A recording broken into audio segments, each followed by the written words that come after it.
Henry felt pissed when he got his lab report back and saw the D marked in red at the top of his page. He hated Dr. Wilmot. Forget it, he thought to himself. It's time for lunch. When he got to the cafeteria, his good friends Molly and Barb were already eating at the table. Somewhat agitated, he slid into the chair across from them. "Hey, Molly," he said loudly, "I heard your date dumped you last night." "He did not dump her," Barb shot back, looking indignant and protective. She put her arm around Molly.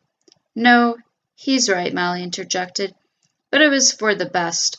We weren't right for each other." "Yeah, well, he doesn't have to be such a jerk about it," Barb said, glaring at Henry. "You can be so insensitive sometimes." Henry felt quiet. He looked hurt. No one spoke for several minutes. With a guilty expression on his face, he glanced up at Barb, then reached into his pocket and pulled out a roll of mint lifesavers. He handed it to her. "Here, you want this? It's the kind you like, right?" "Yeah, thanks," Barb said. A pleased look came erasing the somewhat sad expression for just a second. "You know," Henry said, "we've been talking about this sort of thing in my psychology class.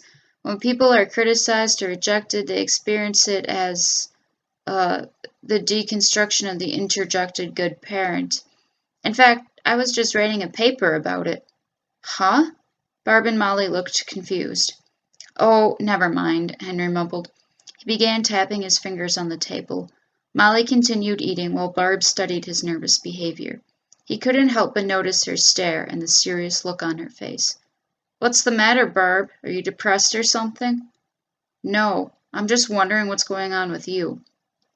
"I feel really happy," Henry answered, trying to sound enthusiastic. "Everything is good." "How did you do in that lab report you were worried about?"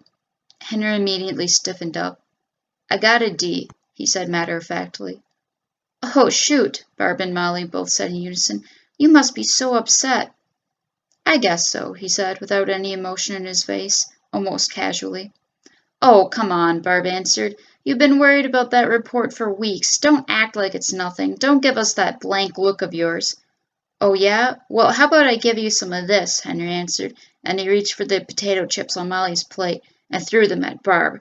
Shocked, she froze for a second, then reached for a handful and threw them right back at him. "Food fight!" someone cried out from the table next to them. Barb, Molly, and Henry just looked at each other and started laughing.